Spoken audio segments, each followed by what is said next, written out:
Om Agyanati Mirandhasya Jnana Jana Shalakaya Chakshur Udmilitam Yena Tasme Shri Gurave Namaha. Jai Gurudev, good evening, in the sunny evening in Germany. We are not too used to it. Today's Pasuram is from Nam Alvar, from one of my favorite books, sections, the Tiruvai In this, that's the, if you're gonna split the Tiruvai this Tamil scripture, in pieces, that will be the first decade, the first group of 10 of the Tiruvai on the chapter 6 and verse number 2. So this verse says, "He is adorned with a beautiful cool tulasi garland that drips with honey. Do not wonder what service you can do for the ancient God of the Vedas. Just do what you can do. That is the best service you can give him." It's a pretty amazing verse. First, it says that he is dressed very nicely, as we all see in almost all the scriptures, that he has tulasi mala, that amrit comes out of him. And then it says, do not wonder what service you can do to him. Don't be stressed about what kind of service. Just do what you can do. This is literally Guruji's teachings. What you have available for you, that's the service you can offer to Bhagavan. Wherever you are right now, God put you there. And if you do this, the best you can do with your mind in him, like Krishna says in the Bhagavad Gita, this is the best service you can give him. Do what you can do, but your mind is attached to Supreme.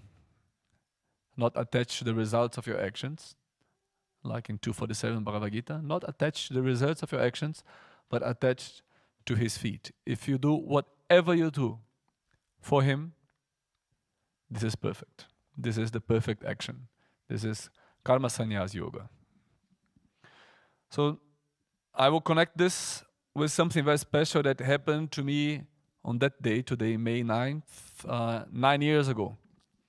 So today is the day where I celebrate the appearance of the murti that Guruji gave me. So for people who are not really used to Guruji, it might be a bit shocking, the whole story. But I'm going to go for it anyway, because it's a very special day for me. So Guruji materialized, he manifested a murti of Lakshmi Narayana for me today, 9 years ago. And I want to share that story and some other stories related to this deity with you guys. And it connects to the verse because the service to this deity, it really totally transformed my life and my mindset and my awareness of everything I live. So it was, so May 7 is my birthday. We were in Guruji's bungalow, actually from May 6 to May 7.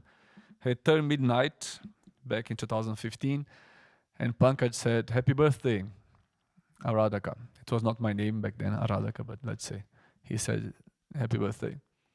And then Guruji, "Oh, it's your birthday." And everybody, "Oh, happy birthday," gave me a hug. They were very sweet and nice. Guruji put his warm hands on my head, gave me a blessing, and I felt very blessed and very nice. And I stayed in silence for some seconds. And that felt really, really nice. I was totally satisfied with that blessing moment. But we kept talking about whatever philosophical things we were talking that night. So 3, 4 in the night, suddenly everybody stays silent. You know, in the middle of a conversation, when suddenly we say the angel came, the angel passed, there's nobody talks suddenly. We had this sudden silence moment in the conversation. And in that sudden silence moment, Guruji looks at me and says, "So what do you want?" And I'm like, oh, he's talking about my birthday. Because 3.5 hours before, he was giving me the blessing and everything.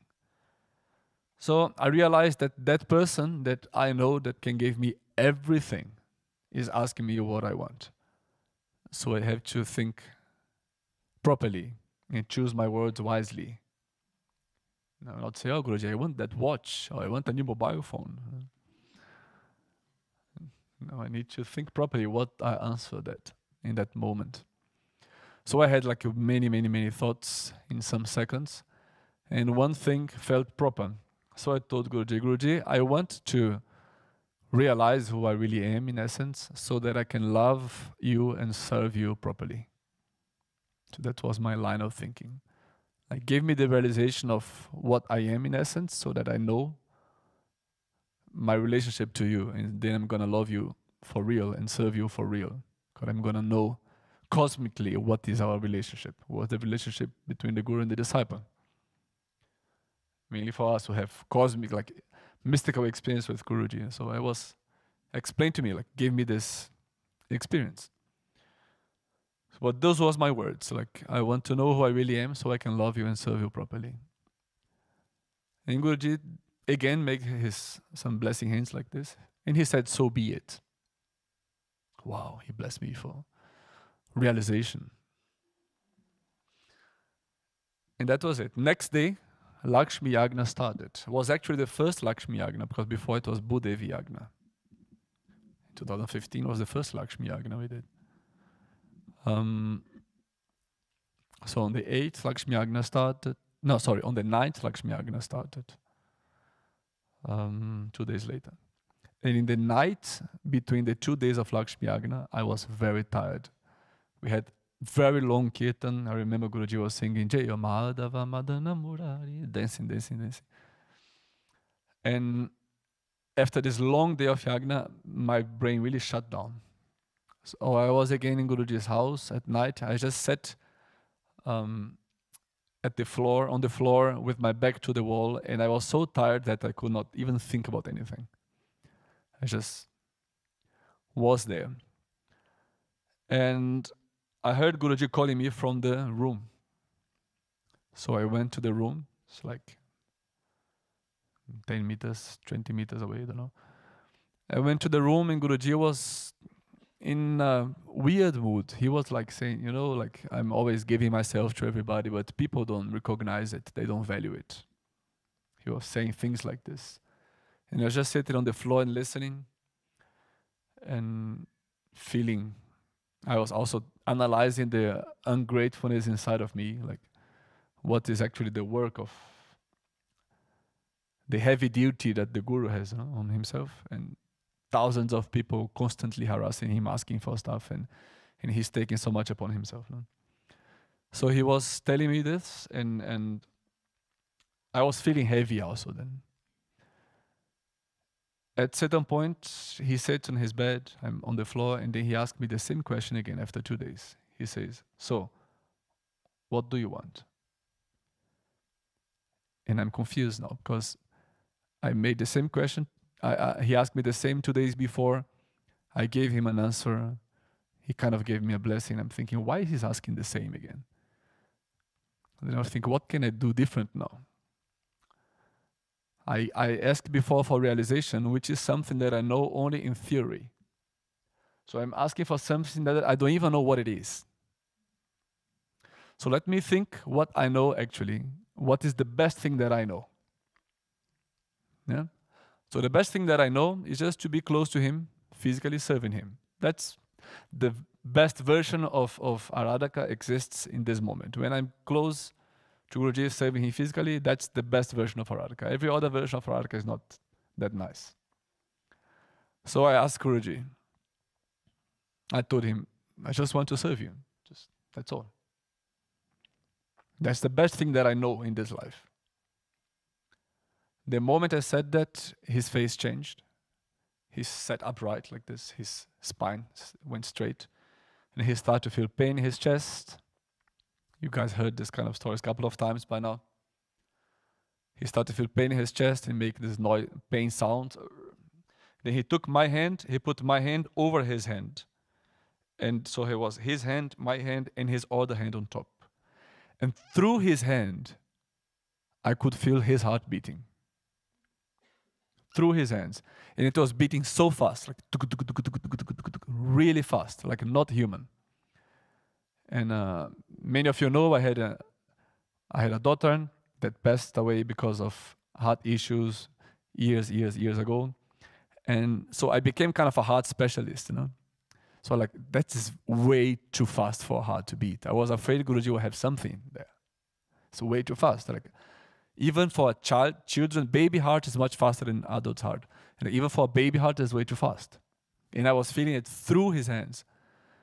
So I started to be a bit worried. And then something is happening. It was some mystical atmosphere in that room.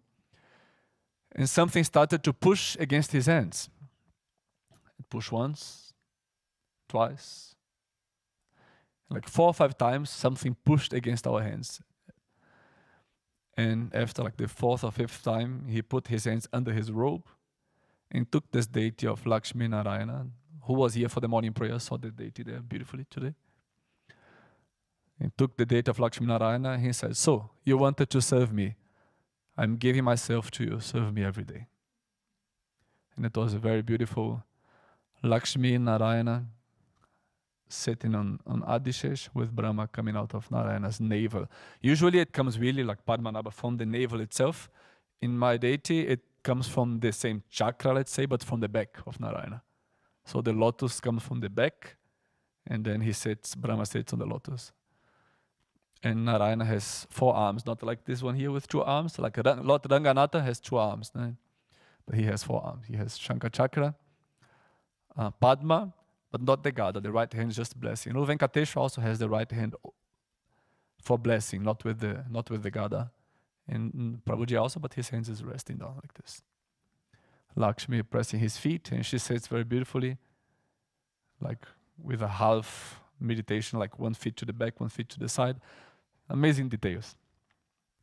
Very heavy, actually. I never weighed the deity. I should weight one day, but it's pretty heavy. It's like heavy silver metal. Guruji said all the 5 metals are inside there, but you see the silver is a bit predominant. So that's how Guruji showed me who he is, you know? Because he literally created the form of the Supreme Lord of the Universe out of his chest. And he said, I'm giving myself to you, serve me every day. So this totally transformed my life because I had this duty. For me, my life became so simple. I love my seva. I love all the heavy activities that we do.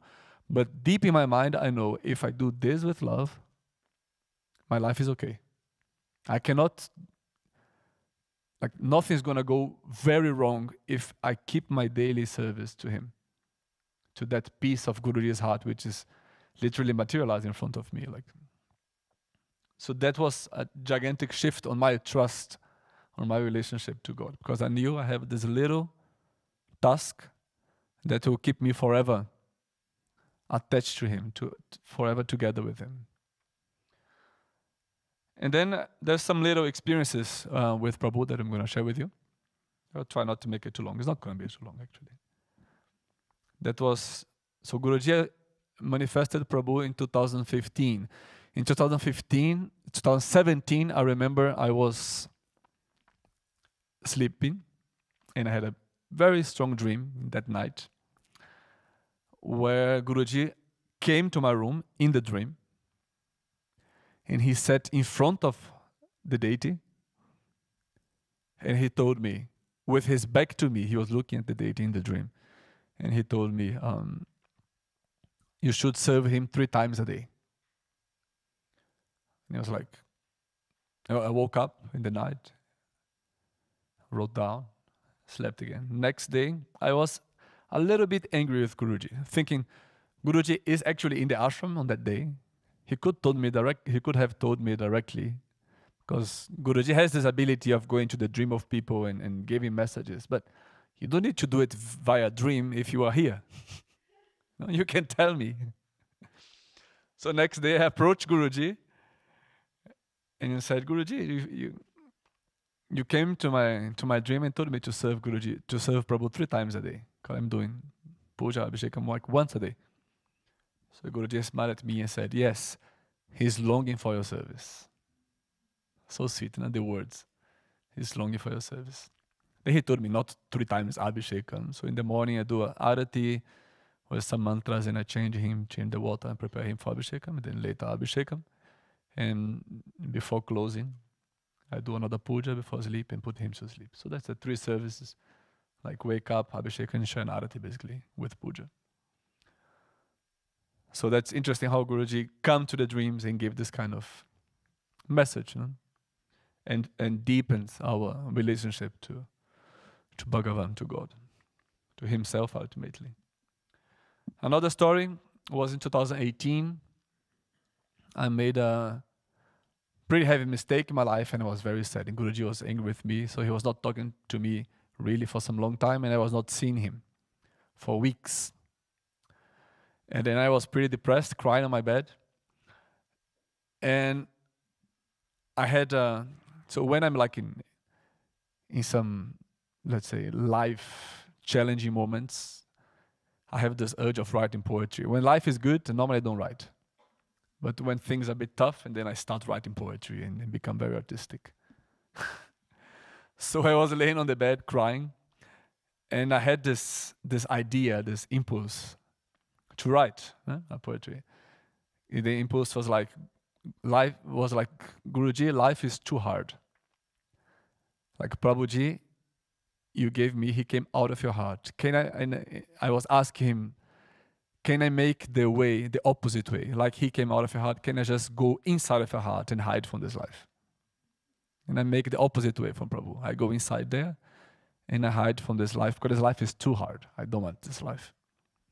And it was like, I stopped crying. I said, well, that's actually can be nice poetry. Yeah? And my phone was charging a bit far away from the bed. I thought I will go and write this down so I don't forget. I'm not going to write in the night. I'm just going to write this inspirational idea so I don't forget. Literally, the moment I made my first movement, this was like mid in the night, the first movement in order to write the poetry, the phone rang. It was Guruji. Like he was calling me for the first time after 3-4 weeks. Like literally in the moment I made the movement towards the phone started ringing with. So that's pretty sweet experience with Guruji and my deity in Prabhu. And last one that for me was very sweet. Now in Japan, actually, this just some weeks ago. So I went from India to Japan. Guruji went down to Kerala, and I went straight to Japan to do 1 week workshop and satsang with the Japanese Sangha until Guruji arrives in Japan. But I had like a flight with 2 connections. I was literally a whole day flying. And as Guruji asked me, I have to serve Prabhuji every day. I have to do my Abhishekam every day. Every day he gets service. It never happened in all these 9 years that he doesn't get served for 1 day. So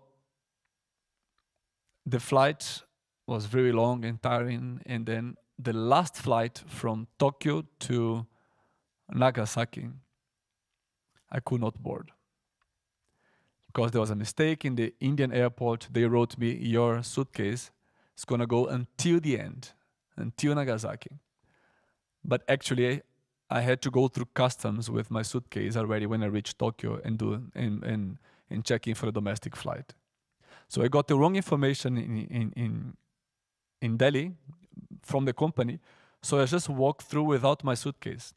When I was about to board the flight to Nagasaki, the people said, your suitcase is there, you didn't take it, so you cannot board because your suitcase is not in the airplane. You have to go back to the other terminal, ask the security to go back inside the suitcase area and get your suitcase, and you cannot fly today for sure. And I was like, oh my God, that's going to be over 24 hours. I'm so tired. And so what I'm going to do? And my worry was like, how can I actually do my Abhishekam? No? So I went back and forth with the bus through the terminals.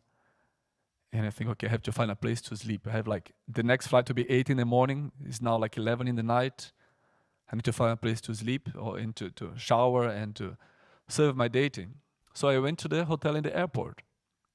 And they tell me, okay, the night here is 500 euros. look, I have like, that day I had 250 in my account, you know? I'm a monk. So I cannot do that. Then I kept like moving around, calling and trying to find a situation until I was too exhausted, and I said, Prabhuji, if you want me to serve you and do your abhishekam today, you have to arrange it for yourself, okay? Because I don't have the money for that. Like, if I sleep in the airport in a bench, you're not gonna get the abhishekam, you know? That moment, Prito calls me. And then he's like, why you don't try that other, that website, you don't try this, that has many different hotels, and you maybe try another hotel in another terminal which is a bit more far away. I said, okay, let's try that.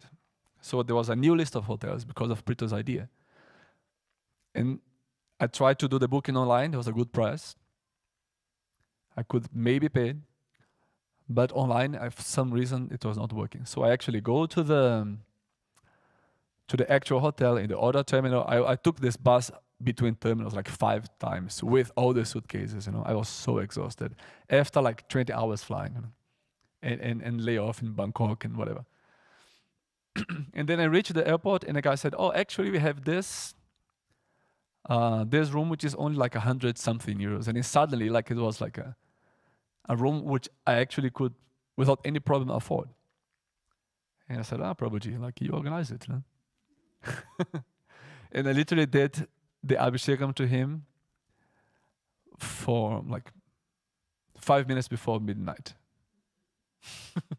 And he organized his abhishekam. The moment I asked him, you have to do it by yourself, he found somebody that called me, gave me an idea, and like this, there was a hotel. And that hotel was so close, I had to take the bus, 20 minutes bus to the other terminal. But when I am in the hotel, the guy asked me, actually, if you walk that corridor, you are back straight in the terminal. You have to fly tomorrow. You just walk the minutes. You don't need to take the 20 minutes bus. And he really amazingly organized everything. I had an amazing night. I was bathing like in the bathtub. I was making amazing abhishek to Prabhuji. I was like polishing him in the night. I rested really nice. And the next morning I was like super fresh, and we could do all the service. Reach Nagasaki nicely. So Guruji is that miracle person that can transform our lives like this and make God, make Bhagavan tangible for us. Before I met him, God was an idea. You had this 99% belief. But when he came into my life, it became 100%. I was sure that God exists, and I was sure that we actually have a relationship to him and that he actually loves us. It was not only I almost believe, it's almost true. It was 100%. The cycle was actually closed through Guruji in our lives. So if you didn't see the deity, tomorrow morning prayers, he will be back down here. You can have darshan of him. Jai Gurudev.